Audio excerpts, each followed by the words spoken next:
Over the last few years, I've measured hundreds of biomarkers, taken dozens of blood tests, and read dozens of scientific studies on what truly predicts long-term health. And here's what I've learned. Not all biomarkers are equal. Some have a massive impact on your longevity, whereas others have a smaller effect. So in this video, I'm going to rank 100 biomarkers from the most critical to your longevity all the way down to the least important, based on my reading of the literature and opinion. Timestamps for everything are down below. And to make it even easier, I've put together a free blood work cheat sheet that you can find in the description. Alright, let's begin. The first marker is a resting heart rate. Now obviously, your heart rate is the most critical biomarker you have, because if you don't have a heart rate, then you're dead. And, when it comes to overall health and associations with heart disease mortality, overall all-cause mortality, then resting heart rate does have a pretty significant effect. There is a pretty linear relationship between higher resting heart rate and increased risk of mortality.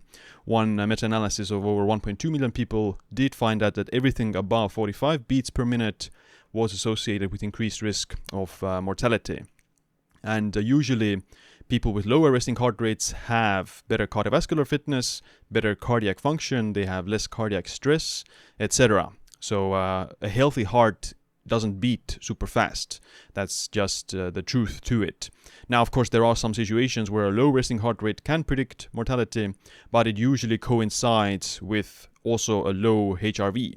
So if your heart rate is slow and you also have a low HRV, so there is less interval between the heartbeats, then that is typically a sign of, usually it's a sign of aging, but it can also be a sign of some comorbidities that predict future mortality. So a healthy heart goes with a slow resting heart rate, so something like less than 45 beats per minute, less than 50 beats per minute, and also a high HRV, so there's a high variation between those heartbeats. Resting heart rate and HRV are also a good indicator of your nervous system balance, your autonomic nervous system balance. So it's a good proxy of overall recovery and stress as well.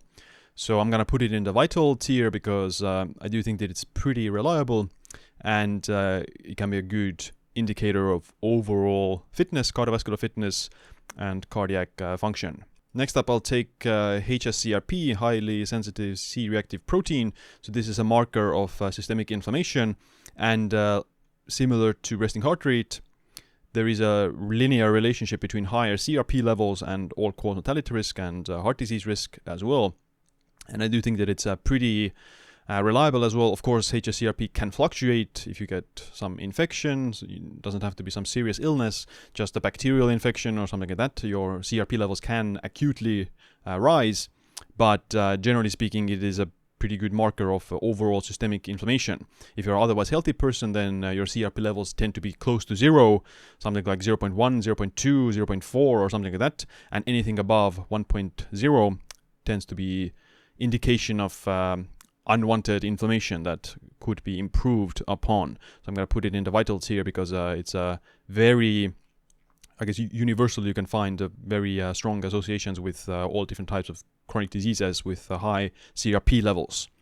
Next, VLDL. So this is a type of lipoprotein, and this is different from all these other types of cholesterol and lipoproteins. And VLDL tends to be more atherogenic than other types of cholesterol and lipoproteins. So I'm going to put it in the vital tier. It has a stronger association. LDLP. So this refers to particle count, LDL particle count, low density lipoprotein particle count, and when it comes to atherosclerosis and heart disease, then the particle count is a much stronger predictor of risk than the amount of cholesterol, the amount of LDL, for example, alone. So the particle count generally is a much better predictor. Of course, there's going to be some situations where people with high particle count necessarily don't develop heart disease, but in the vast majority of cases, you don't want to take the risk. So I'm going to put it in the vital tier for that. Homocysteine. So this is a marker of inflammation as well. High homocysteine can increase endothelial dysfunction and cause endothelial inflammation. And it is associated with heart disease risk as well. It can be also a proxy of methylation. So if you have poorer methylation, then you tend to have higher homocysteine levels. But the association with heart disease, for example, is much weaker. and compared to some other markers like hsCRP and VLDL. So I do think it is important, but I wouldn't become very worrisome or very worried from slightly elevated homocysteine, because it can also fluctuate quite a lot depending on if you've been infected with some virus recently or some bacterial infection or something like that. Yeah, it is quite important, but not in the vital tier. Respiratory rate. So this biomarker you can measure also during your sleep. For example, Oura Ring measures your respiratory rate. Other sleep trackers can measure this. It essentially just refers to how fast you breathe during your sleep. And generally speaking, healthier bodies, healthier hearts, healthier humans, they tend to breathe slower in their sleep, because it's about like oxygen efficiency. So you don't need to have a very fast heart rate. You don't need to breathe very fast. A lower respiratory rate is a sign of better overall health. And the association with mortality is not that researched. There are a few studies showing that a respiratory rate above 16 breaths per minute is associated with increased mortality, and a lower respiratory rate is associated with lower mortality. So I'm going to put it in the important tier just because of the limited amount of research in this biomarker. VO2 max. So VO2 max refers to your maximal oxygen consumption during exercise, and you've probably heard a lot that VO2 max is one of the biggest predictors of longevity in humans, which to a certain extent can be true, but it obviously has some limitations. So VO2 max is a good umbrella marker of your overall cardiorespiratory fitness, as well as how your other organ systems are functioning. So to have a good VO2 max, you not only need to have a fit heart, but you also need to have fit lungs and good circulatory system, good metabolic health, generally speaking, because to achieve a high VO2 max, you need to be exercising. You're not going to have a high VO2 max by just sitting around and having a bad diet, etc. So if you have a high VO2 max, that warrants that you are exercising or training your VO2 max to some degree. Generally, if you have high VO2 max, then you're doing a lot of things right. So that's why I'll put it in the vital tier. Let's take something like a body fat. So body fat percentage, everyone knows that if you're obese, then you're harming your health. I think we're past that phase by now. And body fat is interesting. It can tell you a lot about your metabolic health. If you just look at someone's body fat percentage, you can pretty much predict what their blood work is also going to be with a quite good accuracy. You can predict their VO2 max as well with their body fat percentage quite accurately. Other biomarkers as well. So it is a good, rule of thumb to kind of this Occam's razor that, okay, if you just look at your body fat percentage, you can get a pretty good overview of someone's health. Now, it is more important for men. In women, there's a smaller association with body fat percentage and mortality risk. Unless you're in the severe obesity category, for men, it's anything above 15% body fat is associated with increased mortality. So men need to be slightly leaner with subcutaneous fat, so fat under the skin. For women, the subcutaneous fat matters a lot less, so there's a much weaker association with mortality.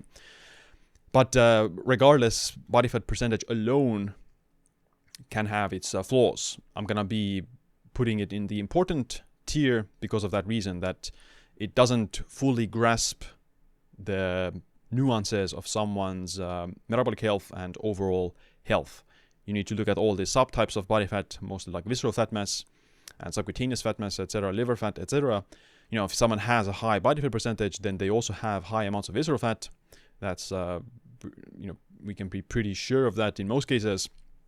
But body fat alone can be misleading. What about BMI? So this notorious biomarker of body fatness or estimated body fatness.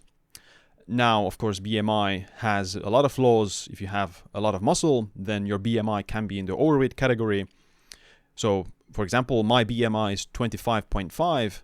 So I'm slightly over the limit for normal body weight, but my body fat percentage is 10%. My waist circumference is very low. My visceral fat is extremely low. My metabolic health is excellent. So I have a higher BMI because of my muscle mass. Now, some people take it too far. So they'll say, although my BMI is 31, I have muscle and therefore BMI is useless because I have muscle and I'm healthy. Well, to have a BMI of 31, you still have slightly too much body fat for your frame, for your height.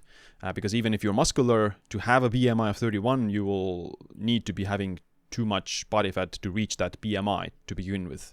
So you're probably something like, okay, 15% body fat, which isn't the end of the world, but it's not the most optimal as well for males, especially. Now, if you're some sort of pro bodybuilder, then maybe you can have a BMI of 31, 32 with sub 10% body fat, but even in that scenario of being a pro bodybuilder, a mass monster with a BMI of 32 of leanness, of pure muscle, then it's still not healthy. I think that having that much mass is gonna wear down your organs eventually, and just to maintain that amount of muscle mass, you need to be doing something, either anabolic steroids or just eating insane amounts of food or something like that. So even if you are sub 10% body fat but your BMI is 31, then I would argue it's not healthy. So the BMI is more of like a population, like a tool to analyze populations, not individuals specifically. So I would put it in the not significant category. It has some validity. Like I said, if your BMI is 31, then you probably have too much body fat, or you are just a mass monster, which is also not healthy. So I wouldn't ignore the BMI completely. But if your BMI is, let's say, 25.5, 26, maybe 27 at the most, then it might be that, yes, you have slightly more muscle than the average person, which increases your BMI. And that isn't necessarily a bad thing. But at some point, the insane BMI numbers, even with very leanness, a lot of leanness can be still harmful to overall health. HRV, so heart rate variability. I mentioned it in the context of the resting heart rate, that if you have low resting heart rate and high HRV, then that's a good sign of heart health. And it also tends to be a sign of lower biological age, because when you're younger, you have a lower resting heart rate and you have a higher HRV. With age, you see the opposite of that your heart rate increases and your HRV decreases.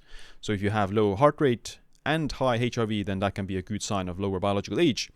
Now, the thing with HRV is that, at least with these commercial devices like the Oura Ring, Whoop, other fitness trackers, people get a lot of different results with them.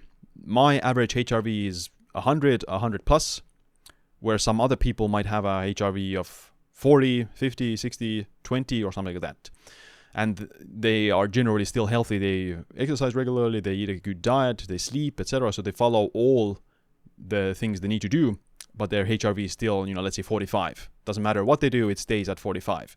So there might be some just individual differences between people, that some people just have a lower HRV. What matters more in the context of HRV is how does it fluctuate.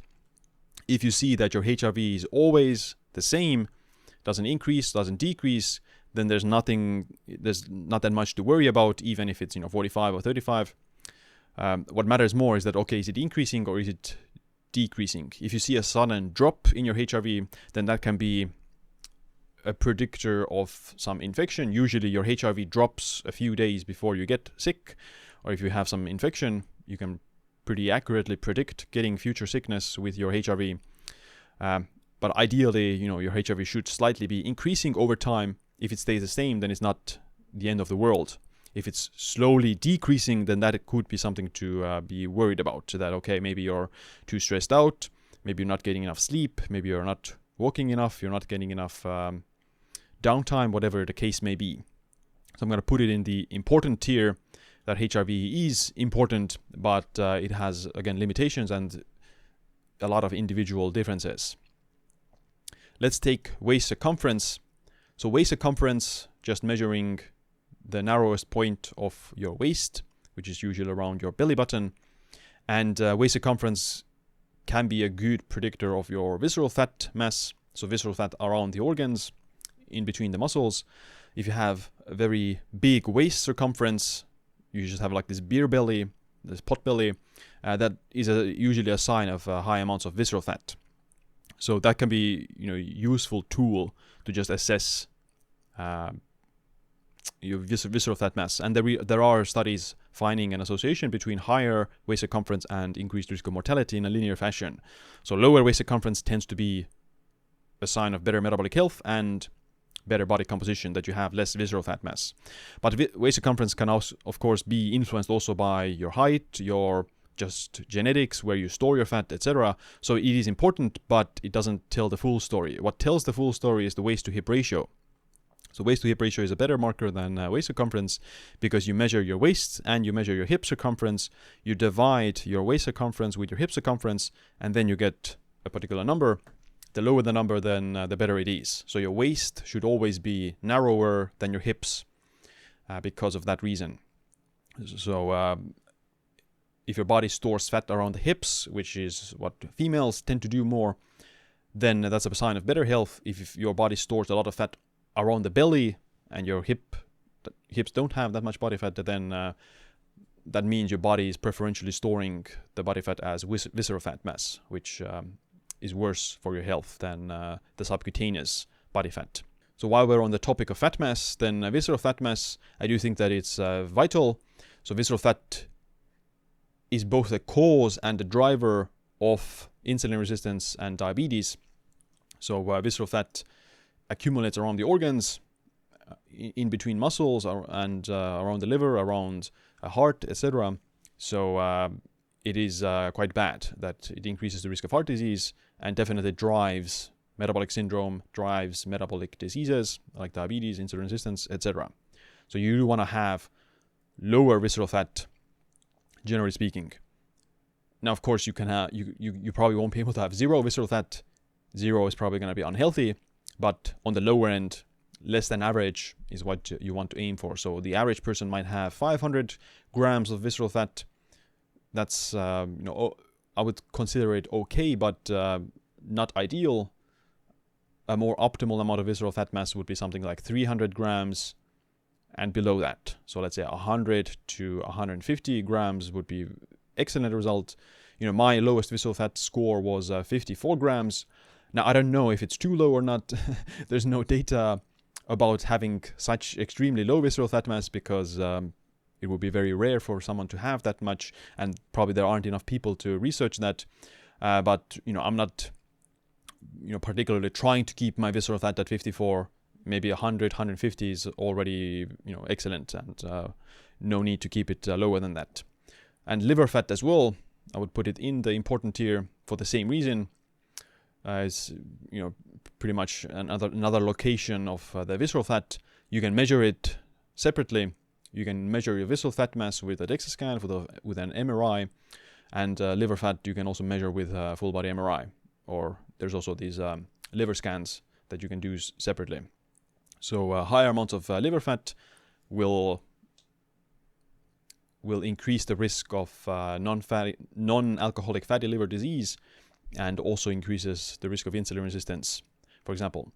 And the threshold for that is 5%. If our liver fat is over 5%, then that's categorized as non-alcoholic fatty liver disease. A healthy amount of liver fat is something like 2 to 3%, or average amount is 2 to 3%. Mine was 1.5% the last measurement, so that is lower than average, which is better, generally speaking.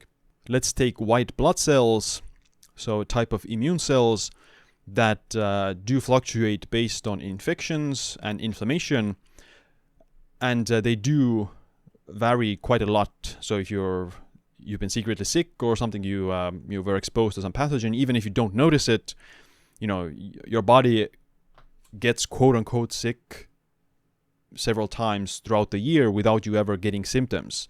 Now, you're not technically sick, but you get exposed to various bacteria from your food or from the environment, various viruses when you're traveling around, and in most cases you don't ever actually feel the symptoms, but your immune cells do respond to those infections. So that's why I would put it okay. White blood cells can be very noisy because of that reason, but chronically low white blood cell count, for example, can be indication of poor immune system functioning. If they're too high, then they can be a sign of autoimmunity. But generally speaking, there's a very wide range of white blood cells that can be categorized as healthy because of the reason that it fluctuates quite a lot. As long as they're not chronically low and as long as they're not chronically very elevated, then they tend to have a lot of variety in that. So I think it's okay in that sense. Lymphocytes as well, another type of white blood cell, and these white blood cells and lymphocytes are part of the Phenoage calculator that is used to assess phenotypic age, but they do fluctuate quite a lot because of the reasons that I alluded to earlier. So I'm going to put it in the okay tier. Albumin, so this is the most abundant protein in the body. It's also part of the Phenoage calculator. And albumin, I would put in important tier. It's mostly a reflection of your nutrition status. So how much protein are you eating, how many calories are you eating, etc. And individuals with malnutrition tend to have low albumin status. So albumin is important, but I would say it's not as vital as these other biomarkers here. What about muscle mass? So you've probably all heard muscle mass is associated with reduced mortality and longevity, which is true to a certain extent, but obviously people take it too far. That bodybuilding isn't associated with increased longevity. So there's obviously an optimal amount of muscle mass that matters. If you're a mass monster, then that shortens your lifespan. If you're sarcopenic, frail, you're skinny fat, whatever you want to call it, that also is associated with increased mortality. So with muscle mass, you just want to be lean and athletic, slightly lower body fat, and with adequate muscle mass. I like to think of it, look at it like gymnasts or calisthenic athletes. These individuals tend to have the optimal amount of muscle mass, in my opinion. They're not too bulky, they're not massive, they have lower body fat percentage, and they're athletic. So, and even then, muscle mass is a weaker predictor of mortality than muscle strength or even muscle power. So I'm gonna put it, it's not insignificant, obviously, because if you have sarcopenia and low muscle mass, you're frail, then you are increasing your risk of mortality. So I'm gonna put it in the okay tier, because just focusing on the muscle mass alone, it misses the full picture. That the reason you get to the muscle mass is through strength training, and strength training is a bigger predictor of mortality than muscle mass, and it's also a better predictor of overall health. Whereas too much muscle mass can even be harmful and counterproductive. So grip strength is usually used to assess your upper body strength. So it is, similar to VO2 max. That is just a sign of, how much are you exercising? How good is your diet? How good is your overall health? But the problem is that you can be like a fat powerlifter with insane grip strength, like an arm wrestler or something, but still be overweight and still be obese even. So that's why grip strength, in my opinion, alone, individually, is not a good marker. Because, you can be a fat powerlifter and have hypertension, have diabetes, and all those things. So, but it's also not insignificant, because if you have weak grip strength, you're otherwise healthy, then that's a sign of poor muscle strength. And we know, especially the older you get, the more important muscle mass and muscle strength becomes. So I'm going to put it in the okay tier because of the limitations of body composition. With VO2 max, it's different, because to have a high VO2 max, you also need to be with at least normal body weight and slightly leaner. And you need to have, good metabolic health as well, because you're exercising to achieve a higher VO2 max. It's almost impossible to have like elite VO2 max and also be obese at the same time. Whereas with grip strength, you can be obese and have insane amounts of grip strength, if that makes sense. So grip strength in combination with low body fat, good resting heart rate, lower blood pressure, etc., that's what you want. But just focusing on the grip strength isn't necessarily the way to go. Appendicular lean mass index. So this is a subtype of muscle mass. It measures only the amount of muscle mass in your arms and legs. And I do think that it's slightly better than total muscle mass, because it specifically looks at your arms and legs, which are the limbs that are most active during strength training. So to have big arms and legs, to have a lot of muscle mass in your arms and legs, you need to be doing some form of strength training. Let's say that it's calisthenics, or you're bench pressing a lot, or doing squats or something like that. We know that with this marker, it tends to be more associated with healthy behaviors as well. Whereas with total muscle mass, you can be quite, let's say, overweight and still have quite a lot of muscle mass. Of course, the same can apply to the appendicular lean mass index. It doesn't look at body fat. It doesn't include body fat into this calculation. So you can have high body fat and high appendicular lean mass as well. So I'm going to put in OK tier because of that reason. But generally speaking, higher muscle mass in the arms and legs is, I think, a better marker than total muscle mass, because it's something that you can build specifically with strength training that trains arms and legs. Creatinine, so a marker of kidney function. Now, creatinine is influenced by a lot of things, such as your muscle mass. If you have more muscle, then you're breaking down more protein. Your protein turnover is higher. That creates more creatinine. Your kidneys have to filter it, so your creatinine marker can be higher if you have more muscle mass, and especially if you exercise as well on top of that. So your protein breakdown is higher from the exercise. And high protein diets can also increase creatinine. Taking creatine can increase creatinine in some individuals. Now, I think that generally healthy kidneys will maintain normal creatinine even if someone is exercising, and even if someone has higher muscle mass, and even if they are taking creatine. For example, I have quite a high amount of muscle mass, relatively speaking. I exercise regularly. I've taken creatine, and my creatinine levels are quite low. They're less than 1 gram per deciliter. Whereas some individuals who also exercise, they eat the same amount of protein or even less, and they take creatine, they might have much higher creatinine levels, so 1.2 or something like that. If creatinine is above the reference range, I would still suggest that it's suboptimal, even if you are otherwise healthy, because it either means that your kidneys are with slightly worse function, that they're not able to keep up with the increased protein intake or the increased muscle mass, or it might refer to that you just have too much muscle, or you're just exercising too much. Either or, that you don't necessarily need to exercise hours and hours at the gym to be in good health, and arguably excessive exercise will be harmful to your overall health. So I don't think that insane high creatinine is something to just ignore, but it obviously is very influenced by things like muscle mass and things like your protein intake. So don't ignore creatinine if it's especially above the reference range. If it's slightly elevated, let's say it's 1 or 1.1, then it might be influenced by muscle mass.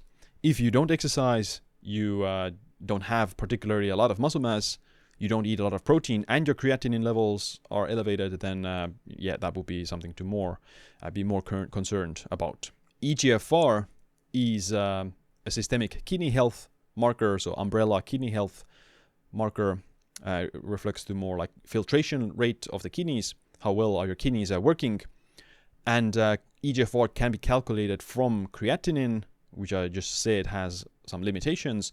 If you calculate eGFR from creatinine, then you can get a worse outcome. You can have a lower eGFR, and you might be even in the kidney disease range if you calculate your eGFR from creatinine in some cases. So in that case, it's not a good marker if you calculate it from creatinine. But you can calculate eGFR from Cystatin C, which makes it more accurate, because Cystatin C isn't influenced by muscle mass, it's not influenced by exercise, etc. It looks at like your pure kidney function. So I'm going to put eGFR into the vital tier because I think kidney disease is quite underrated. It's not in the top, well, it is in the top 10 killers of the world, but it's not in the top 5. But kidney disease does contribute to heart disease, and most people with kidney disease die to heart disease. So eGFR is important, and with age, even if you're healthy, you're expected to see a decline in kidney function because of natural aging. Like, all organs wear out eventually, and kidneys tend to be one of the ones that go first.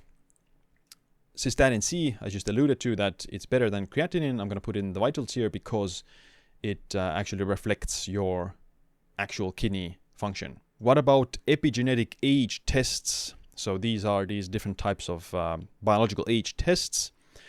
Now I'm going to put them in a noise tier because there's quite a lot of studies showing that these markers fluctuate day by day. They can fluctuate based on the time of the day. If you get sick, they increase. If you recover, they decrease. I mean, it makes sense that it does so, but that's because of there's a lot of noise, or it just illustrates how much noise these tests can have. You're not going to get a reliable reading of your biological age with most of these commercial tests out there. Now, again, they might be useful in the research area and for assessing general population health, but if you are individually trying to calculate your biological age, keep track of your biological age, then you'll never know when is the best time to test it. Is today the best time? Is it tomorrow? Is it at 10 a.m.? Is it at 2 p.m.? You know, do you need to be fasted or not fasted? So you end up just wasting your money by trying to figure out what's the best way to test these things, and you end up with a lot of noise that even doesn't tell you anything useful. So let's say you take a whatever biological age test based on a blood spot. The number says, okay, you're 5 years younger than your biological age. What are you going to do with that information? You're probably not going to change anything in your lifestyle. You're probably going to still follow the same workout plan, follow the same diet plan. Hey, because I'm 5 years younger, I'm going to keep trying to do the same general lifestyle routine. And, maybe the next time you get a different result. You might get a higher result, because Matt Kaberlein, he did an experiment on, I think, 4 tests. He took 2 of the tests at the same time, so 8 tests in total, and all of them gave different results. All of them had, even he took the tests at the same exact time. He had one test said, okay, 5 years younger, the other said 7 years younger, or whatever the number is. So even if you take the 2 tests at the same time, you're going to get different results, which just means that there's a lot of noise with these most of these tests. I would put the Dunedin pace here as well in the noise for the same reason. Now, it might be slightly better than most of these other epigenetic tests, but it has, I guess, like, it feels like there's this inherent noise built into the test because of the unpredictableness of your speed of aging and your biological age. Like, it makes sense, yes, that your biological age would fluctuate depending if you're sick or not, how much you exercise, how much you sleep. It makes sense. And it also makes sense that it might fluctuate with the circadian rhythms, that in the morning it's a different result and in the evening it's a different result. But you as a consumer are just end up with an empty wallet by doing that, because you don't know the most optimal time to test this. And even if you do follow the optimal time, you can get insanely different results even if you test them at the same time. So yeah, I would put it in the noise tier for that reason. Phenoage, so this is also a biological age test that's calculated from 10 blood markers, things like white blood cells, lymphocytes, albumin, creatinine, blood sugar, MCV, RDW, alkaline phosphatase, etc., and your chronological age. So it can be a bit more accurate because of that reason. You can actually see specific blood markers and see which test or which marker is out of the range. You can see, okay, you have high blood sugar. Yes, that's going to increase your phenotypic age. You have high inflammation, high CRP. Your phenoage is going to be higher than if it's low. So it's more practical in that sense. You can see, okay, your kidneys is bad, your liver is bad, your blood sugar is bad, your inflammation is bad, whatever it is. But the phenoage obviously has its limitation as well, because all of these markers fluctuate. Your CRP fluctuates, your white blood cells fluctuate, lymphocytes fluctuate, creatinine can be influenced by if you take creatine or if you have muscle mass, etc. So even then, it's not an actual representation of your biological age. But it's better than these epigenetic age tests, in my opinion, because it's first of all, it's cheaper. You just do the 10 blood tests. It's going to cost you maybe $70, less than $100 for sure. And you will see specific markers that need improvement. Okay, you need to get your creatinine lower, you need to get your alkaline phosphatase lower, whatever the case may be. But as a number itself, it is insignificant. I guess it's just wrong to call it biological age. It's not an actual representation of your biological age. Is more about, okay, what is your blood markers predict your phenotypic age would be. Next, we have bone density. So bone density, I think, is very underrated. And when you're older, let's say you're over 65, then low bone density can be a matter of life and death, quite literally. because if you fall off the stairs or you fall on ice or something like that, you break a hip, then there's like 25% of people who break a hip after the age of 70 or something like that, they're gonna die within the next year. So a huge death sentence, falling and breaking a hip in elderly people. And to reduce the risk of dying, you need higher bone density and higher muscle mass. And the individuals with higher muscle mass and higher grip strength and higher bone density, they're less likely to fall in the first place. So bone density is just a good marker of overall health and robustness. How robust is your physical body? If you're gonna fall, are you gonna break a hip? Are you gonna break your spine or something? It's your physical robustness and physical resilience. So I do think that it's vital in that sense. Bone density peaks when you're 30, and you can measure it with a DEXA scan. I think everyone should get a DEXA scan at least before the age of 45, once, just to see what their bone density is, because after the age of 45, it's going to be much harder to build bone density, especially women. You want to get your bone density measured before menopause, because after menopause, you see a pretty big drop-off in bone density because of the loss of estrogen. FEV1. So this is a marker of lung health and lung force. There are actually some Amazon devices you can use to breathe into it, measure it. And, obviously it contributes to your VO2 max. If you have high lung function, your if you have high lung function, your VO2 max will also be predictably higher.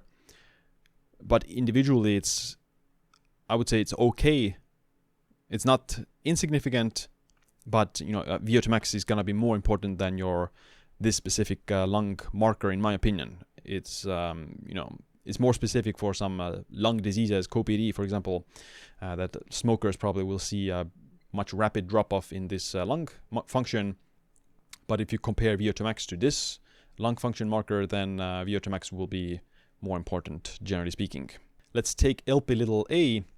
So this is an atherogenic lipoprotein, and it's a pretty established marker of atherosclerosis, and it's unfortunately genetic. I will put it in the vitals here because it's causally linked to atherosclerosis, and it's something you don't want to necessarily ignore. You can measure it once and see what is your genetic set point.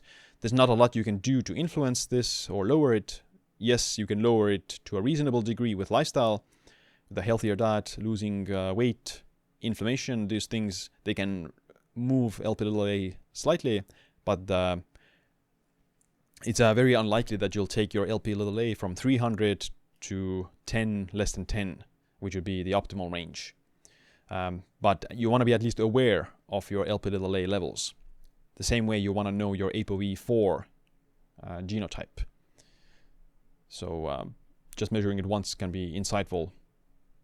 And then you can be more careful with the other risk factors. So if you have high Lp(a), then okay, you need to be more careful with the other lipids because your Lp(a) is already high. Oxidized LDL. So LDL that is oxidized is more likely to be atherogenic. I'll put it in the vital tier.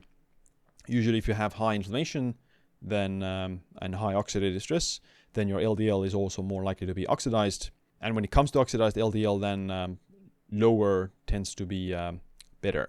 Now LDL isn't the only thing that can oxidized. HDL can also get oxidized, so oxidized HDL is as harmful as oxidized LDL. So just keep that in mind, because HDL is often called to be like a good cholesterol, but oxidized HDL and HDL can get oxidized, so oxidized HDL is also atherogenic.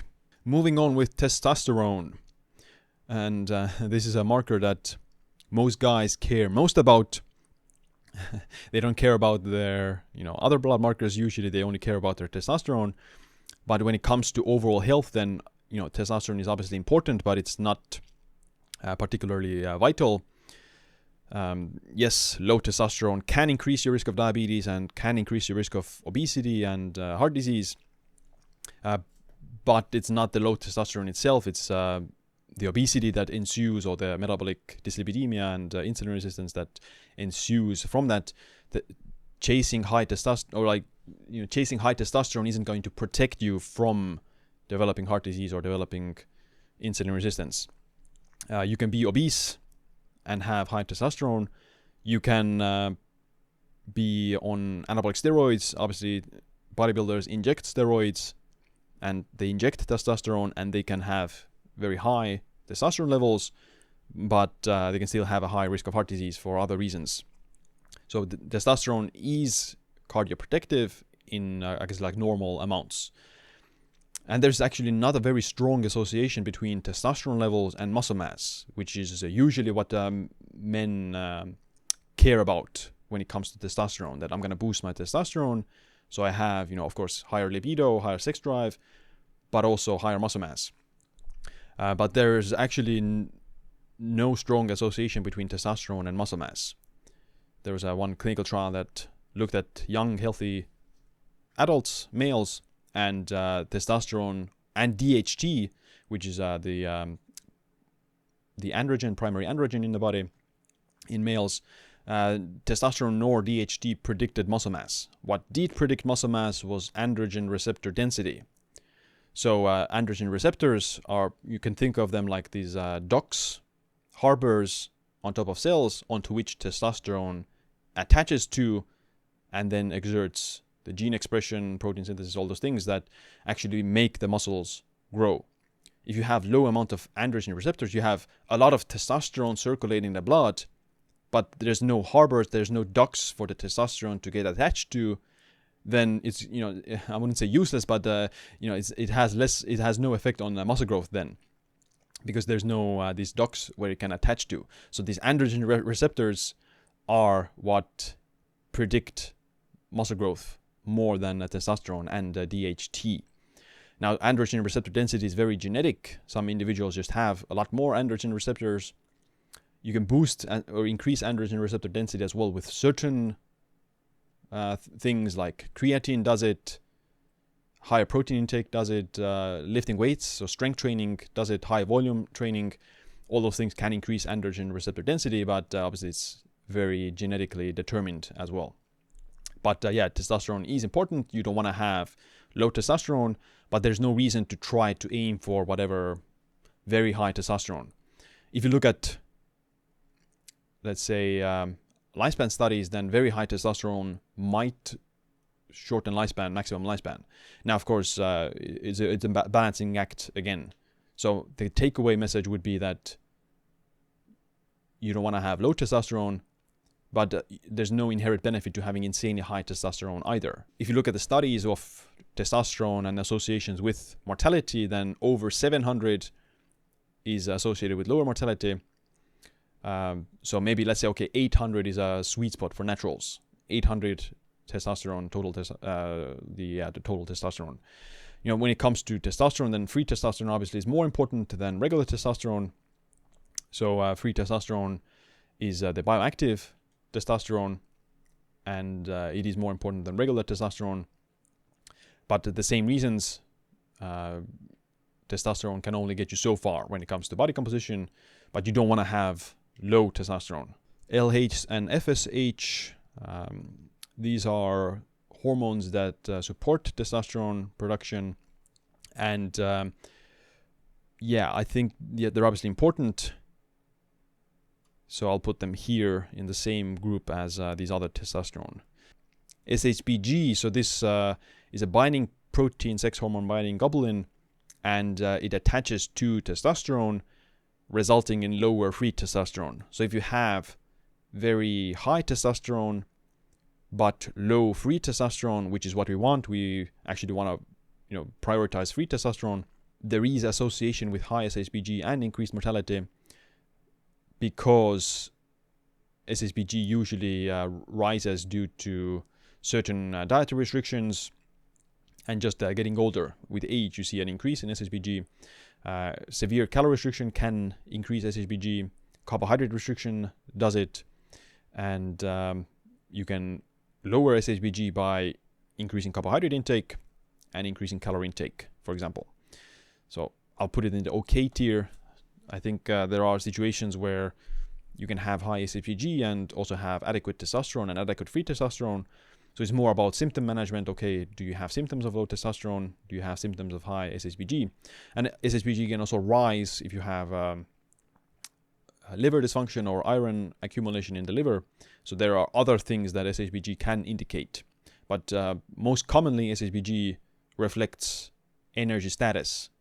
How much calories are you eating, as well as a carbohydrate intake.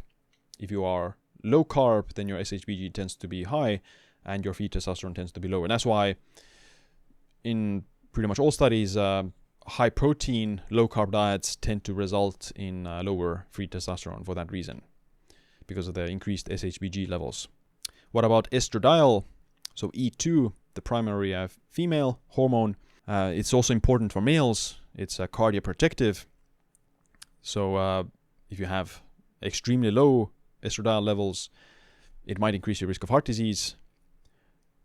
So there is a sweet spot for both males and females when it comes to estradiol. So I'll put it in the important tier. I wouldn't call it vital, because it's not literally determining your progression of certain chronic diseases, but it's again like a proxy measure of your total health status. And of course, after menopause, estrogen levels in women decline quite a lot. And even for quality of life, it's very important. So a lot of women do hormone replacement therapy after menopause, and that improves their sleep, improves their body composition, improves their aesthetics, increases their bone density, etc. So after menopause, depending on who you are, like some hormone doctors would say that estradiol is vital after menopause. Some people would say that it's overhyped and it's not necessarily that important. So I'll put it in the important. I do think that after menopause, most women would benefit from hormone replacement therapy, probably in most cases. Resting metabolic rate. So this is interesting. So you can measure it at a lab, and depends on your goals. If you're trying to lose weight, then yes, having a higher resting metabolic rate will be quite useful. You'll be able to eat more calories and still be able to lose weight. When it comes to, let's say, maximum lifespan, in a lot of animal studies, a higher resting metabolic rate is usually associated with shorter lifespans, and calorie restriction works through reducing your resting metabolic rate to a certain extent. At least that's one of the mechanisms. It's obviously there's no strong relationship between resting metabolic rate and longevity in humans. It's probably not studied, and it's virtually impossible to study it. So I'll put it in not significant. And I'm not sure how accurate these tests are either. I've measured my resting metabolic rate. It was very high. I'm not even sure that I'm eating that many calories as my resting metabolic rate showed. Because I'm eating maybe 2,500 calories a day, and my resting metabolic rate the test showed that my resting metabolic rate was 3,100, which sounds a bit high.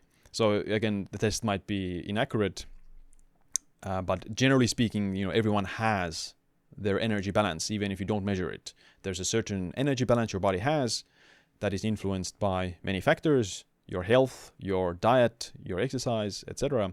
Your resting metabolic rate is mostly influenced by your muscle mass, and hormonal health and metabolic health. But I would put it in the not significant, because the test can give you a number, but your real calorie intake needed to maintain your body composition might be completely different.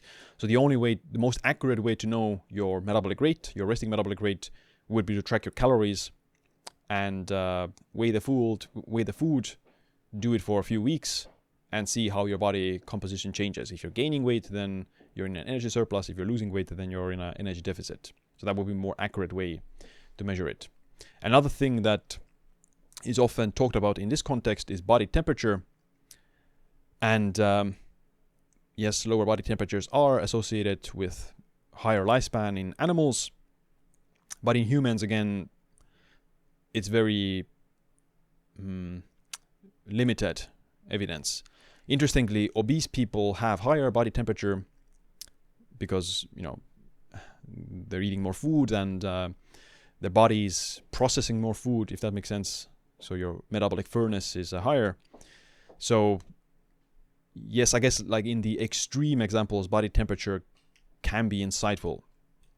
If you have very high body temperature, you know, I wouldn't say that a high body temperature alone is harmful. You have to look at all the other factors. If you're obese and you have high body temperature, then it just means that you're probably just eating too many calories and you're obese. If you have high body temperature, you're lean, you're healthy, you're metabolically healthy, then it's potentially a good thing, because you'll feel warm, you'll probably feel better a little bit, and you'll have more energy. And likewise, very low body temperature, like being hypothermic, is obviously also not good. So your body temperature decreases at old age as well. So old people tend to be colder. If you've hugged your grandma, or especially people on their deathbed, their hands and feet are very cold. So their metabolic rate is decreasing, their body temperature is decreasing, etc., as a sign of dying, for lack of a better word. So, I wouldn't think that you want to have hypothermic body temperature. I don't think it's an indication of good health. You're just going to feel cold all the time. Your hands and feet are going to be cold. I've been in those kind of situations in the past where I was, not deliberately restricting my calories. It just ended up being like that way. So I wouldn't say that it's a good sign of anything. So I would put it in the not significant. It depends all on the other markers. What's your resting heart rate, what's your other blood markers, what's your body composition, etc. If you have slightly lower body temperature and a lower metabolic rate, but you're lean, you have good metabolic health, other biomarkers are good, your resting heart rate is good, your VO2 max is good, your grip strength is good, you enjoy life, you have high quality of living, then they don't matter that much that you have low body temperature and low resting metabolic rate. But if you have low body temperature, low resting metabolic rate, you're obese, you have other comorbidities, you have poor fitness, etc., then in that case, they're I guess, it just depends on the other markers. ALT, AST, and GDT, so these are liver enzymes. I'm going to put them in the important tier because they do matter. And obviously liver disease, if you're drinking a lot of alcohol, these liver enzymes are going to increase. If you're taking certain medications, these markers can also increase. So it just reflects liver burden. So depends on your lifestyle. If you have very high liver enzymes, but you're otherwise healthy, then it usually can be traced back to some, let's say, underlying, not infection, but heavy metal toxicity or some environmental toxicity. Mold toxicity can raise liver enzymes. So it warrants some further investigation if you have high liver enzymes and you're not drinking alcohol, for example. If you're drinking alcohol and you have high liver enzymes, then you know the reason for that. ALP as well is, I put it separately from these liver enzymes because it tends to tell a little bit more than just regular liver enzymes. It can also reflect inflammation. So I'm going to put it in the important tier as well for that reason. It's something that can be influenced by exercise, so that's why it's not in the vital tier, that it absolutely tells a perfect story. It is influenced by multiple factors. ApoB, so I'm going to put it in the vital tier because I do think that there's enough evidence to suggest that ApoB is causally implicated in atherosclerosis.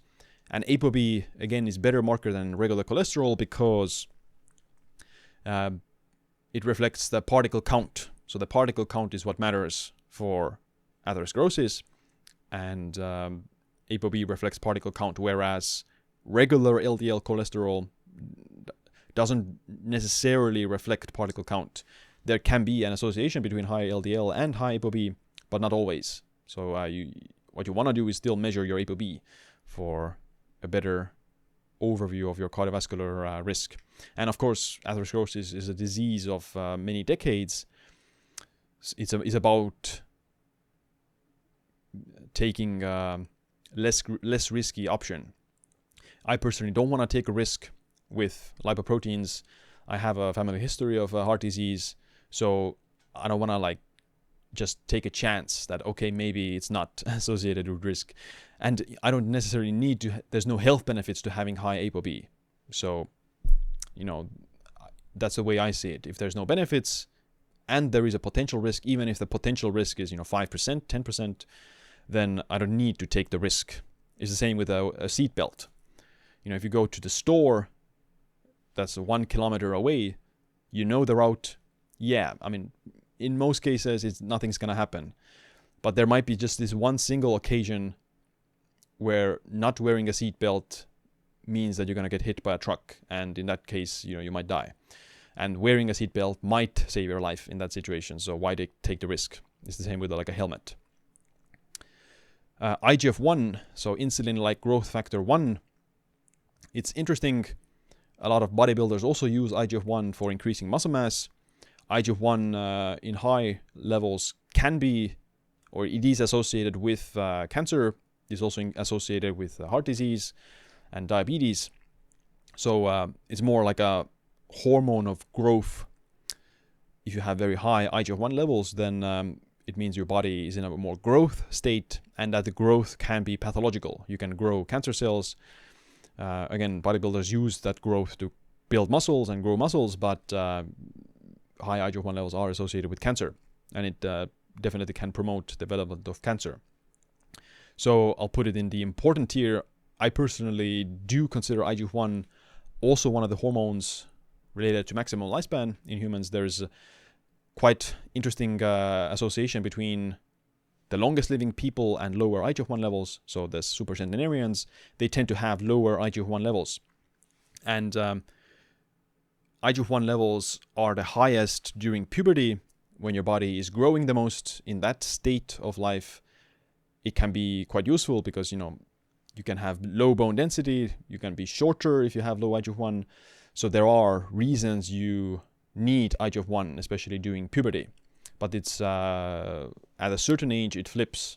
It's this antagonistic pleiotropy, which is a very common phenomenon across biology, across species. And there's evidence that it occurs in humans as well, that what's good for you in early life isn't necessarily good for you later in life. So this constant growth, if you're a baby, yes, you need to grow. It makes sense, you need to grow, you need to develop into an adult to just develop physically and achieve good muscle mass and bone density, etc. But later in life, this excess growth can lead to cancer, and we can see it from the studies where high IGF-1 levels are associated with increased cancer.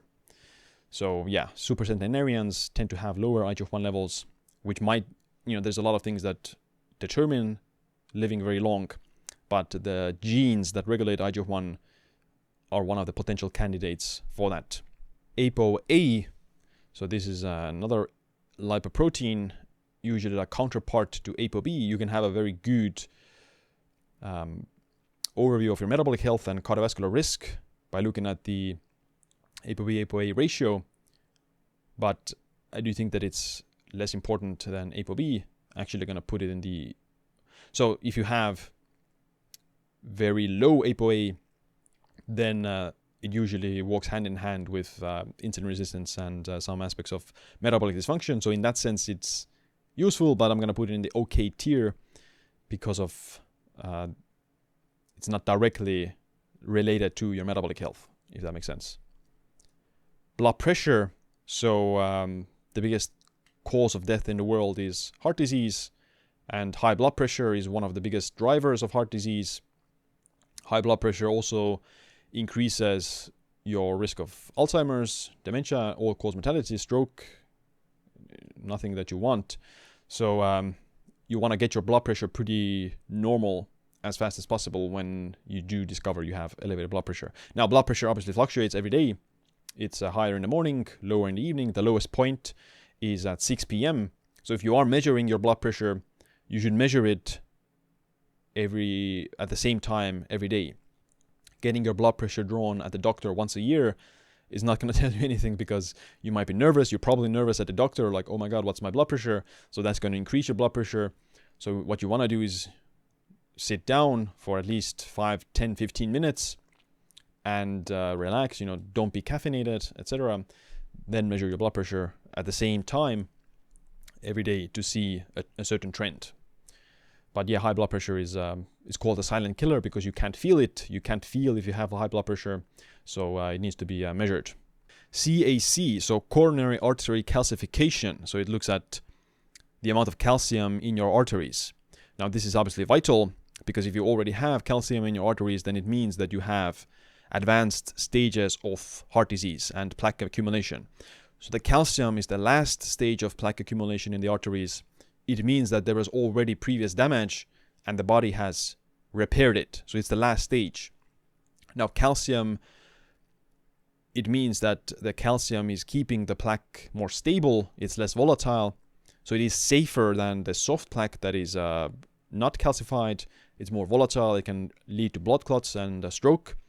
So calcium in the arteries is it's healthier than soft plaque, but it means that there's first of all been previous damage, and it means that you already have advanced stage of heart disease, atherosclerosis. So it's just like a retrospective marker of previous damage. So if you have higher amounts of calcium, the higher it is, the higher the risk tends to be for future heart disease, because it means that you've gone through atherosclerosis, and it means that you already have advanced stage of heart disease. CIMT, so this is carotid intima media thickness. It can be done with an ultrasound, so zero radiation, very cheap, very fast, and it looks at the narrowing of the arteries with the ultrasound, and this can be useful for identifying also soft plaque, so something that's not calcified yet. Now, the most accurate way to assess soft plaque is with a CT angiogram. Unfortunately, that has a lot of radiation, so you don't necessarily want to do it unless there is a medical need.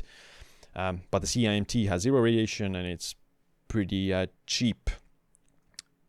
And I'm going to put it in the vitals here because of that reason, that it also reflects your atherosclerosis burden. The CAC, coronary calcium score. So this one obviously involves some radiation. If you're a young person, you don't need to do it, or you shouldn't really do it unless there are some risk factors. But at some point, let's say after your 50s, it's generally recommended to get at least one calcium score analysis just to see what your risk is, because the older you get, the higher the risk of heart disease is. And heart disease is a disease of decades. It progresses. It starts already in your youth, and it takes a very long time to progress. And in your 50s, you can start to see the calcium accumulation in the arteries. It can also happen sooner, obviously. So the issue with the CAC is that because it's so, it has a higher radiation exposure, you can't do it, something like once a month or something. Even once a year is not recommended for most people. So you never know, okay, what is the intervention that increased your CAC, or what are interventions that lower it. So you don't necessarily know, okay, when did the calcium come and why did it come, for what lifestyle factors. What we do know is that high blood pressure, insulin resistance, diabetes, smoking, dyslipidemia, being overweight, not sleeping enough, those things are all risk factors for heart disease and atherosclerosis. Smoking is the biggest one, diabetes is the second one, high blood pressure is the third one. So you want to obviously manage all the risk factors, but you can't predict it that linearly, that even if you're not smoking, you can still develop coronary atherosclerosis. It's just that if you are smoking, the risk is significantly higher. Iodine, so first mineral, first nutrient biomarker. I think iodine does influence your thyroid functioning. If you're low in iodine, your risk of hypothyroidism is higher. But in my interpretation of the literature, iodine isn't necessarily going to prevent hypothyroidism. You can have normal iodine level, you can eat all the adequate amount of iodine from your diet, even without supplementation, and you can still have hypothyroidism, or you can have the symptoms of low thyroid. So, you could put it in the not significant category based on that, but low iodine status in pregnant women especially does seem to predict certain birth defects and mental capacities in the children. So it is important for that, but I'm going to put it in the okay tier, because just taking iodine or increasing your iodine intake isn't necessarily going to fix hypothyroidism, which is the most common reason people take iodine. Pregnant women do it for their pregnancy, but it's not always something you want to do, because high iodine status, high iodine intake can also lead to autoimmunity and hyperthyroidism. So it's one of those supplements you want to be careful with. You do want to consume adequate dietary iodine. Milk, seafood, iodized salts are the most common sources of iodine.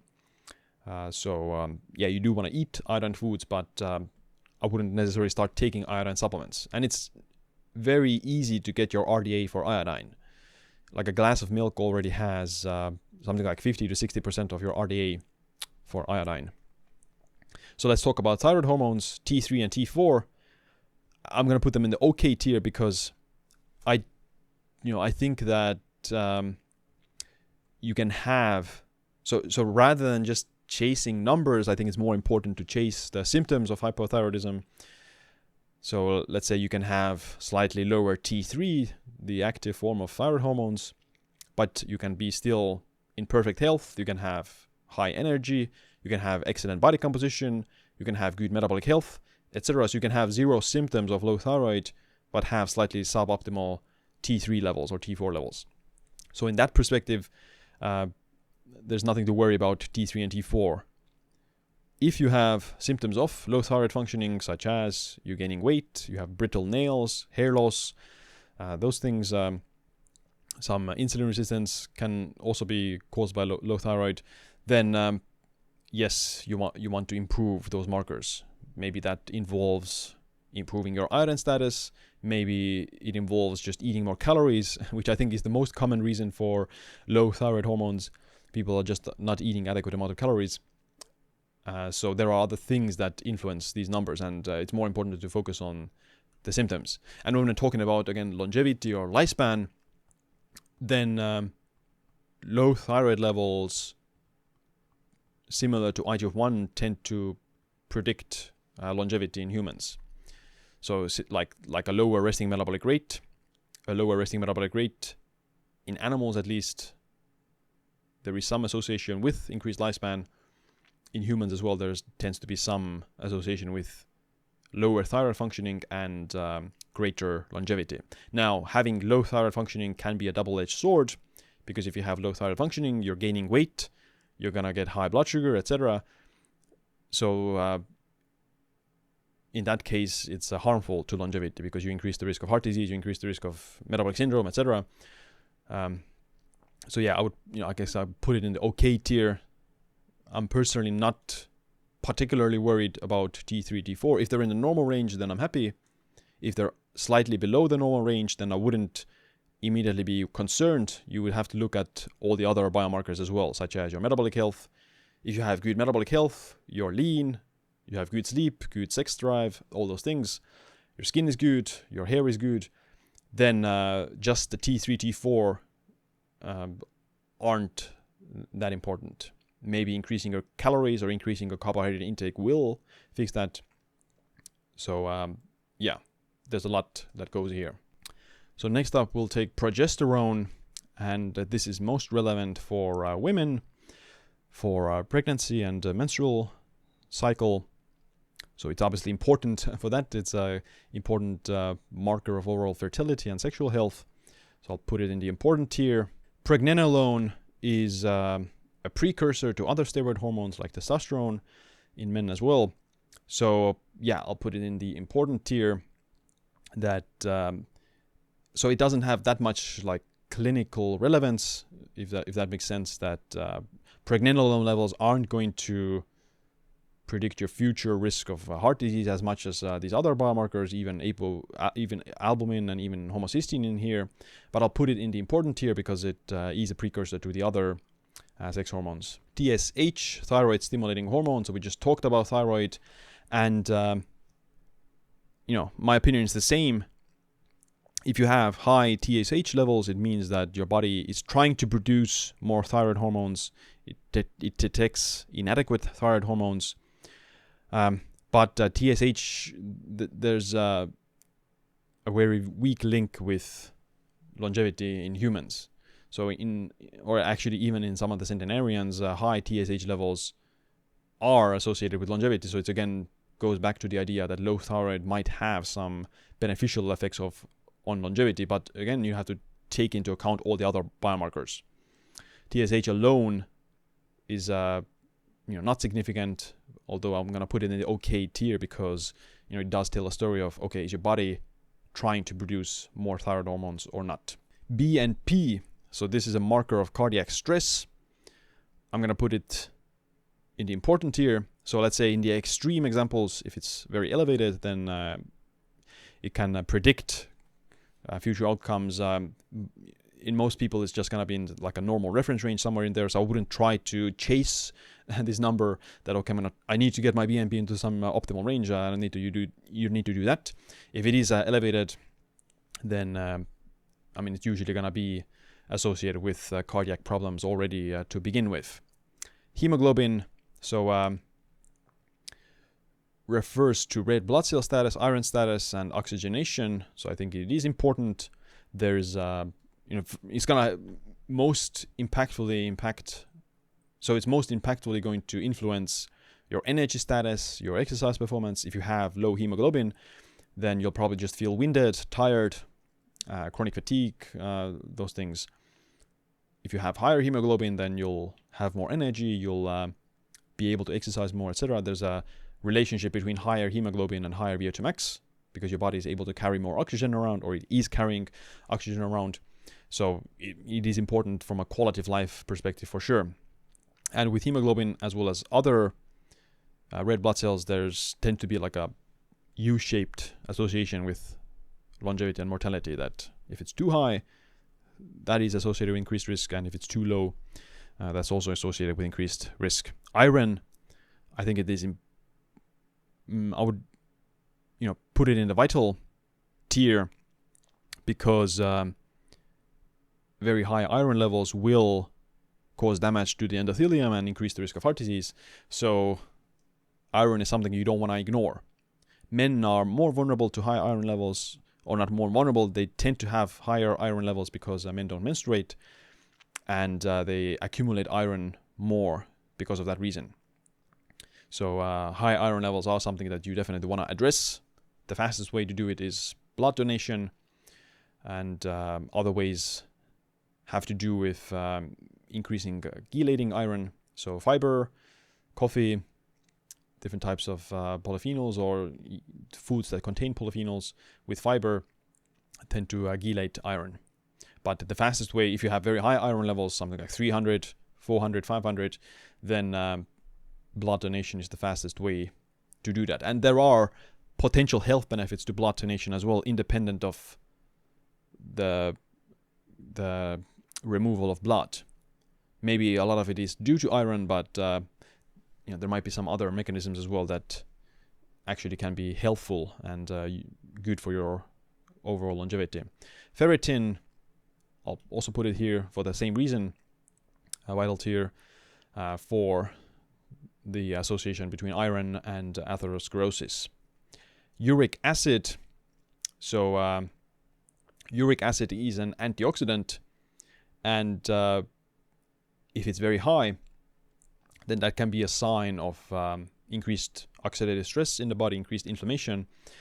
But there is actually an association between low uric acid levels and dementia and other chronic diseases as well that has been identified. So I do think it's important. Now, how high should it be? How low is too low? How high is too high? That depends a lot on the individual. If you exercise more, you might have slightly higher uric acid levels. If you don't exercise at all, you have low uric acid levels, then that is associated with increased risk of dementia, for example, as well. So a healthy amount of uric acid, somewhere in the reference range, tends to be optimal. HDL cholesterol. Now, HDL is important, but the thing with HDL is that higher HDL doesn't reduce the risk of heart disease. We've known that because of the clinical trials where you raise HDL with interventions such as niacin, and it doesn't reduce the risk of future heart disease events. So HDL is more like a marker of your metabolic health. People with insulin resistance tend to have low HDL. If you're in good metabolic health, you tend to have higher HDL. The thing with HDL, as I said earlier, is that it can also get oxidized. Oxidized HDL is also atherogenic, and oxidized HDL increases the risk of atherosclerosis. So extremely high HDL isn't necessary. It's not better. Something like 40 to 60, maybe 80. 40 to 80 is a good sweet spot for HDL. If your HDL is super low, then that's usually a sign of metabolic syndrome or insulin resistance. Hemoglobin A1C, your average blood sugar, and glycation marker. So I think it's vital because blood sugar is quite important. And if your hemoglobin A1C is elevated, it means that your average blood sugar is gonna be higher as well. So definitely better to keep it lower. So something like 5% is better than 5.5% or 5.8%, 5.8 being pre-diabetes. You don't necessarily need to keep it super low, like 4% is probably unnecessary. 4.5% is also probably unnecessary. If it is 4.5%, then that's excellent. But let's say 5%, I would say, is optimal. Less than 5% is optimal sweet spot. Fasting insulin as well, a vital marker of overall metabolic health. If your fasting insulin is very high, then it tends to be a sign of insulin resistance and poor metabolic health. And typically lower fasting insulin is better. So less than 7 is associated with lower mortality risk. Fasting glucose. So I do think fasting glucose is important, but the issue with fasting glucose is that it can fluctuate a lot. You got a bad night's sleep, your morning fasting glucose is higher. You exercised a little bit too close to bed or something like that, your fasting glucose is going to be higher. You're stressed out, your fasting glucose is going to be higher. So individual fasting glucose markers aren't illustrative of the entire story of your overall health. What's probably better is a CGM reading. So what's your average blood sugar across the day? How does your blood sugar respond to different foods that you eat? How does it fluctuate throughout the day? So a CGM experiment is something that most people could do, and I think it's very useful. Don't get too caught up with some swings in your blood sugar. What matters more is that, okay, if it goes up, if it stays elevated, that's a sign of this insulin resistance, that your body isn't producing enough insulin to lower the blood sugar. If it goes up and comes down, then that's a sign that your body is producing enough insulin. But yeah, fasting glucose usually is influenced by your sleep quality and stress levels and those things, even how much carbohydrates you've been eating over the last few days. So it's got its limitations if you just look at it in the morning, for example. Fructosamine, another glycation marker. Specifically, I'll put it in the important tier. Now, it's not as bigger of a predictor of longevity as uric acid or liver enzymes or something. But let's say for skin health, there is some association between fructosamine and skin aging as well, because it reflects glycation of proteins. So yeah, I mean, the clinical value is lower than uric acid, for example. So like I say, I'll put it in the OK tier for that reason. For if you're specifically interested in skin anti-aging, then it can be important. It's not as important as hemoglobin A1C or other things, but it's still relevant. Triglycerides. I personally think that triglycerides are vital because they tend to be a good reflection of your overall metabolic health. If you have very high triglycerides, then it means your body is not able to burn the fatty acids for fuel, and usually it happens in insulin resistance and diabetes. So your body has low metabolic flexibility. With healthy metabolic flexibility, your body is able to switch between fat and carbs, glucose for fuel. So you should have normal blood sugar and normal triglycerides. But very high triglycerides are a sign of metabolic syndrome and diabetes and prediabetes. And you'll also have high triglycerides with if you consume more alcohol, so that tends to raise triglycerides. And if you have a lot of visceral fat and liver fat, because visceral fat is a proxy of insulin resistance. Omega-3 index. So, yeah, in my opinion, omega-3 index is vital because there is a pretty strong association between higher omega-3 index, which reflects your omega-3 status, your red blood cell omega-3 status, and people with a higher omega-3 index have lower mortality, lower heart disease, lower Alzheimer's, and lower dementia. And the only reliable method of raising your omega-3 status is consumption of omega-3 fatty acids. Now, the source can be omega-3 supplements, can be fish, can be seafood, can be chia seeds if someone is able to convert ALA to DHA, which a lot of people aren't able to do due to genetics. But generally speaking, a higher omega-3 index reflects higher omega-3 intake. So fish, seafood, grass-fed meat, omega-3 supplements, chia seeds, algae oil is actually equally as good as marine-based omega-3 supplements. So you don't necessarily need to consume fish-based omega-3s. Algae oil, I think, is actually probably better even than most omega-3s from fish. Omega-6 to 3 ratio. So this reflects the ratio between omega-3s and omega-6s. Yes, there is an established association between higher omega-6 to 3 ratio and increased risk of mortality and heart disease.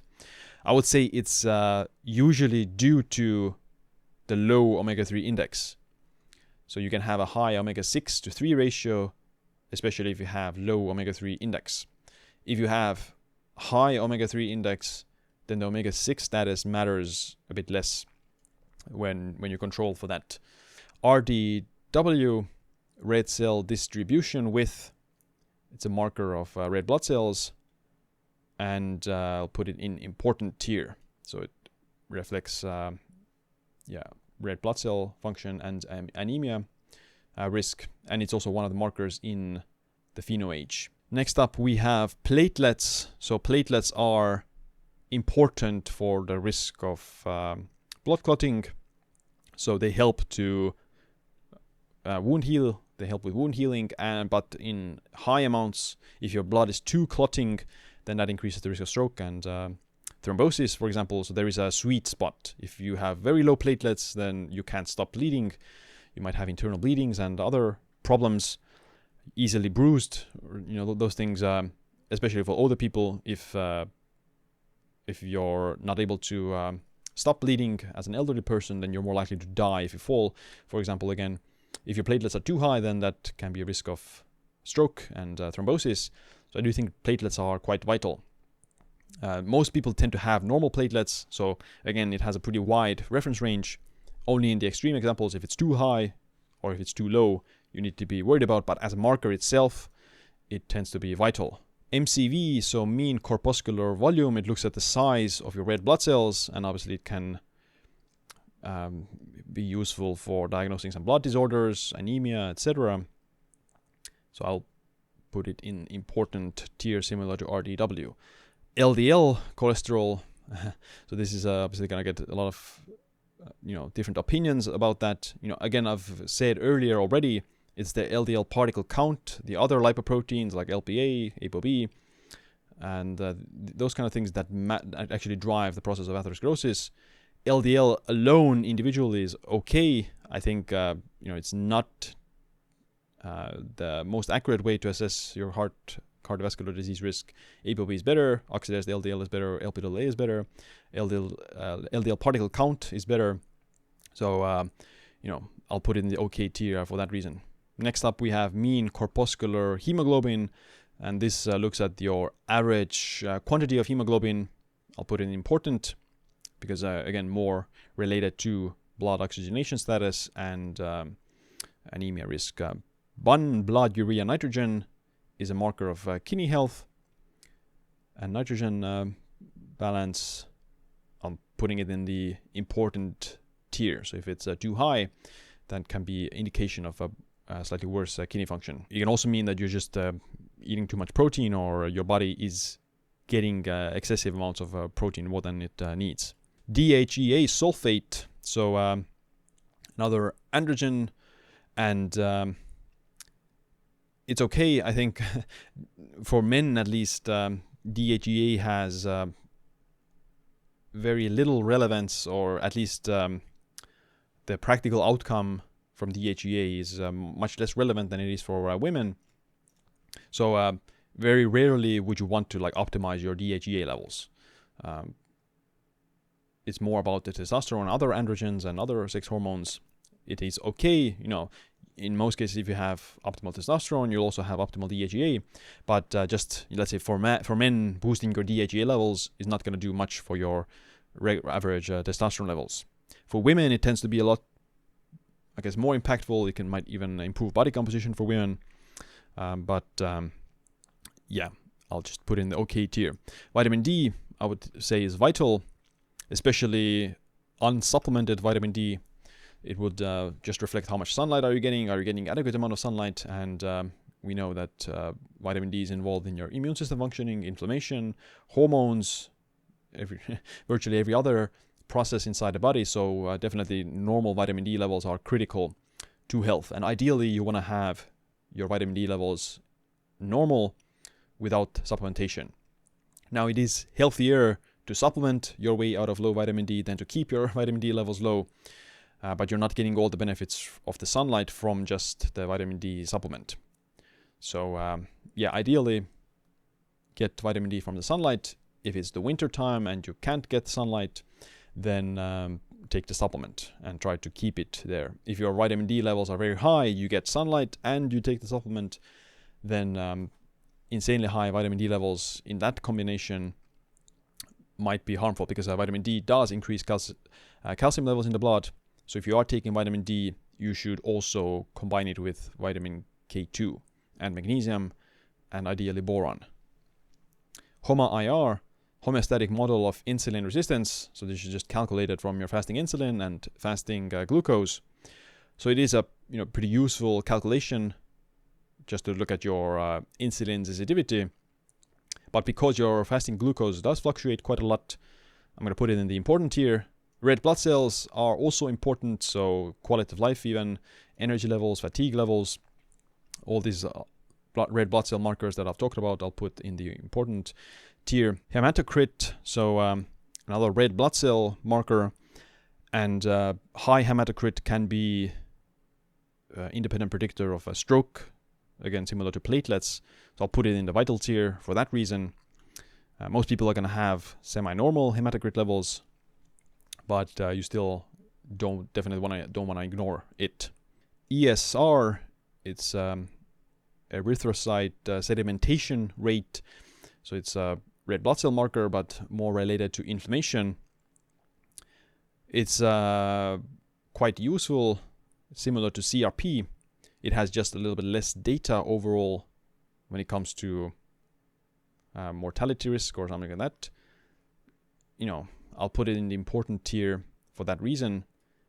And it's lower than CRP, for example, although it's a different marker because of it has less data available. LPPLA2, so this is a marker of vascular health, and it can be a proxy of soft plaque accumulation, for example.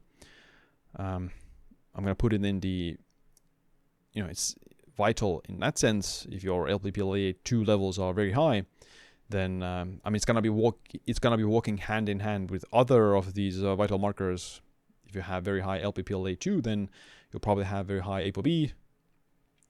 You'll probably have very high platelets, for example. I put it in the vital tier, so it's definitely something you don't want to ignore.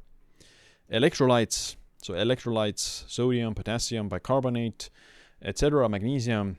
Electrolytes are vital for health. You need electrolytes. Without electrolytes, you wouldn't be alive. And electrolytes, at least sodium, can be a good marker of kidney health as well. If you have very high sodium levels, higher than normal, then that can be a sign of a poor kidney function. So there is like a very tight range for electrolytes that's optimal. So their body puts a lot of effort in trying to maintain normal electrolyte levels, and if things are out of balance, then it tends to be either a sign of severe dehydration, malnutrition, or poor kidney function. But I'm gonna put them in the vital tier, because it's one of the first things that get measured. Total cholesterol, I'm gonna put it in the okay tier. It's not insanely insightful. For the same reasons I discussed about LDL, it's more about the other lipoproteins, lipoprotein count, particle count, etc. B vitamins are important because first of all, they're essential. You need B vitamins for survival, but they're also related to methylation, etc. If you have, let's say, high homocysteine, then one of the first things to look at are your B vitamin status, specifically B12 and the folate B9. So, supplementing B vitamins can lower homocysteine as well. And deficient B vitamins are harmful for your long-term health. But the thing with, like anything else, very high levels of B vitamins are also associated with worse health outcomes. So necessarily just having your B12 in like 1200, 1400 is not a sign of better health than compared to, let's say, 400 or 700. TIBC, so total iron binding capacity, I think is less relevant than iron and ferritin, but because iron is such a critical player in heart disease and tends to be ignored, I'm still going to put it in the important tier because I think iron and ferritin tends to be better markers. Transferrin saturation as well, another iron marker. It's important, but just high iron status, for example, is more relevant for atherosclerosis. And usually you can assess anemia already with iron and ferritin. Heavy metals, so things like lead, mercury. I think, yes, so let's say you have insanely high lead, insanely high mercury, then you want to get it fixed as fast as possible, similar to like blood pressure. Over the course of many years, if it stays elevated for many years, heavy metal toxicity will destroy your health, physical and mental. So I would put it there in the vital tier. Now, it's something that most people don't measure that often. And to be honest, it's something that you don't really need to measure, very diligently, because it's more, again, like symptom-based. If you have certain symptoms of heavy metal toxicity, then measuring heavy metals is one of the first things you would want to do. But it's not something that I would measure in your annual, let's say, semi-annual blood test. You definitely don't need to measure it like every month or something like that, because you might even be exposed to some environmental heavy metals. So let's say you breathe in air pollution, you drink some water that was exposed to some lead or mercury or whatever it is. Those things will influence your heavy metal test results in the blood, at least. So it's not, that can cause a lot of confusion if you just see, okay, oh my god, my lead is high. Well, it might be just high for 1 week, and then after that it goes back to normal because you were exposed to some lead in your drinking water or something like that. So it's more about, like symptom-based assessment. Microplastics. So yes, you can test for microplastics. Currently, the microplastic tests, first of all, I think the tests, so we're not able to measure all the microplastics in your blood body. We're able to measure only a fraction of them. So even if you get whatever number or test result with the microplastic tests that are out there, it doesn't mean that you're scot-free or that you're somehow with zero microplastics. But let's say as a marker, if we were to be able to assess your microplastic count, then I do think that it's important. So like the problem is that we don't have that much data about what does exposure to microplastics do to your long-term health. Yes, over the last few years, there have been a lot of studies finding that higher microplastic levels in the atheroma, for example, are associated with increased heart disease events in people. But the reason these individuals might have higher amounts of microplastics in their atheroma might be that they just follow unhealthier lifestyles, or they eat diets that expose them to more microplastics. And those diets tend to be more processed foods, more packaged foods, etc., which tend to be worse for your health. So obviously, I do think that there is a causal role with microplastics and atherosclerosis and other ailments, but we don't know how big the risk is. So let's say smoking is probably still worse for you than drinking from a plastic bottle. So I do think that microplastics are important. There's going to be more research done on them over the next few years. Interesting to see what we will find. But right now, I do think that you don't want to ignore microplastics. You don't need to go crazy with microplastics. You just need to structure your life in a way that minimizes your exposure to unnecessary microplastics, such as, not drinking from a plastic bottle if there's no need, not microwaving your food in plastic Tupperware, and those kind of things. Cortisol, so stress hormone, but also very important for circadian rhythm regulation. A lot of people, so as a biomarker, cortisol is not very useful, at least as a single blood test, because you can have high cortisol in the morning because of jet lag, sleep deprivation, you had some nightmares or something like that, you didn't get very good sleep, whatever the case may be, so it fluctuates a lot, similar to your fasting glucose. So I'll put it in OK tier, so it's even less insightful than fasting glucose, because it just depends mostly on your sleep quality, etc. To know actually, okay, do you have high cortisol or not, you would need to do the Dutch test. So that measures cortisol, melatonin at different times of the day.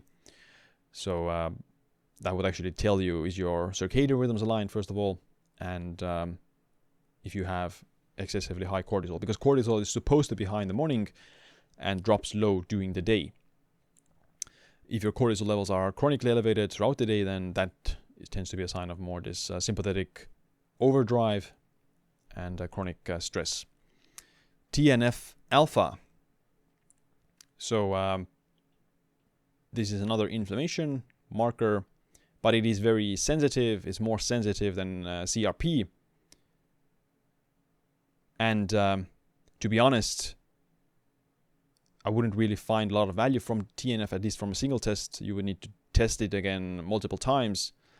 And it can be just high for, again, you might be exposed to some heavy metals, you might have some infection, etc. Those things all influence this result. So I'll put in OK tier. If it's chronically elevated, then that means your body is under higher inflammation. Next, we have strength lifts. So it's not specific like a biomarker. I put it here for, okay, your bench, squat, and deadlift. So how, and what other tests? Pull-ups, maximum pull-ups, just strength exercise. Not grip strength, but your actual lifts and numbers on these exercises. So obviously we talked that muscle strength is a predictor of longevity and mortality. If you have low muscle strength, then it means that you might have low muscle mass as well, and people who are weaker tend to have shorter lifespans, and people who have higher strength tend to be healthier. But the obvious limitation to this is that it doesn't necessarily apply to powerlifters. You don't need to become a powerlifter, and obviously none of the longest living people had some insane bench, squat, and deadlift. So, if you are with a very good back squat, you have a pretty good deadlift for your age. I'm not talking about some sort of elite powerlifter numbers, but let's say you're able to squat at least 1.5 times your body weight, ideally 2 times your body weight. That's more. That's like, I think, maximal benefits for longevity purposes. You don't need to squat 3 times your body weight or something like that. 2 times is already more than enough. I would say 1.5 times body weight for squat, 1.25 times for the bench, and 2x for the deadlift of your body weight. Those are already maximal benefits for longevity purposes. It means that you're stronger than the average person, but you're not really like a crazy powerlifter, or you're not even an amateur powerlifter. It doesn't mean that amateur powerlifting would be harmful. It just means that you need to be in some insane strength. If you have 1.25 for the bench, 2x body weight for deadlift, 1.5 for the squat, that's, I think, a pretty good place to be. So I'll put it in the OK tier. That it's not very important to have very high lifts with bench, squat, deadlift, etc. But it's nice to have.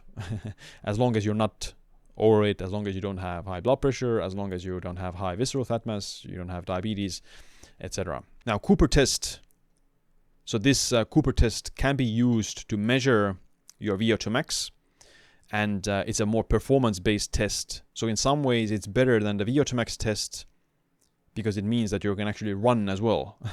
With the VO2 max test, it doesn't take into account your physical performance, but with the Cooper test, it considers your physical performance directly.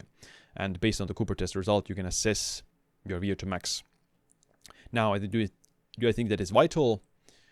Well, I think that VO2 max still grasps some other components of health that can't be measured with a Cooper test. Although if you have very good Cooper test result, you will have a very good VO2 max. So they're equal in that sense. So it's lower than VO2 max. I guess I'll put it in the important tier. If you're able to run fast, that means you're healthier, you're fitter, and you have a lower risk of mortality, all things being equal. And the last biomarker, which isn't a single biomarker, but it's, let's say, microbiome diversity. It's a very popular topic. At least it was very popular 7-8 years ago. Microbiome tests, gut health, etc.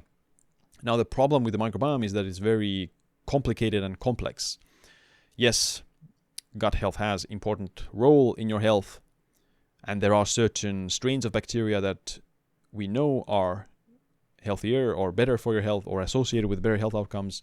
The issue is that it's still very complicated. So, and if you do, let's say, a microbiome diversity test, higher diversity tends to be associated with better health outcomes, and it tends to be a better, like a reflection of your diet quality. If you have a very diverse diet, you eat a healthy diet, you'll have higher microbiome diversity, and that is associated with better health outcomes. So it's definitely not insignificant. If you have poor microbiome diversity, then first of all, your gut health might be worse, and second of all, based on the available evidence, it would be associated with worse health outcomes in the future. But I'm not sure how big of a emphasis I would put on that. I'll still put it in I'll put it in an okay tier, because I think the strength lifts are more important than the microbiome diversity. Because the gut health topic is very complicated, and the microbiome is complicated. So just the commercial tests themselves can be often misleading. So that's why I wouldn't put that much emphasis on those results. So here we go. This was an insane amount of time, over 1.5 hours. And it took me a lot of time to record this in one go. But, as a disclaimer, this is my opinion about the topic based on my research. And I tried to grade it based on how influential a particular biomarker is going to be on your future risk of mortality and other kind of chronic diseases. Things like blood pressure, resting heart rate, bone density, calcium score, vitamin D levels, they are all pretty good predictors of long-term future health outcomes. Whereas things like, the Dunedin pace, Phenoage, they have much smaller predictive power. So take it for what you will. Hope you found it useful. Check out the free blood work cheat sheet from the description. And thanks for watching this video.